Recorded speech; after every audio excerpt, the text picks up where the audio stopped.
April మా wife Mounika. మా బాబుది 4th బర్త్డే రోజు ఇక్కడ మాతృదేవోభవ ఆశ్రమానికి మధ్యాహ్నం టైం లంచ్ ఫుడ్ డొనేట్ చేయడానికి వచ్చినాం. ఆన్లైన్లో చూసి వచ్చినాం. మీరు కూడా ఎవరైనా చేయాలని ఇంట్రెస్ట్ ఉంటే కనుక ఇక్కడికి వచ్చి చేయొచ్చు.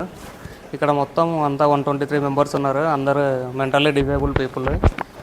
వీళ్ళకి కూడా హెల్ప్ అవుతుంది. డైలీ వీళ్ళే చేయాలంటే వీళ్ళకి కూడా కష్టమవుతుంది. కాబట్టి మీరు కూడా ఎవరైనా వచ్చి ఇక్కడ డొనేట్ చేయాలనుకుంటే కనుక అలాగా ఆలోచించి ఇక్కడికి రావాలనుకుంటే వచ్చేయచ్చు.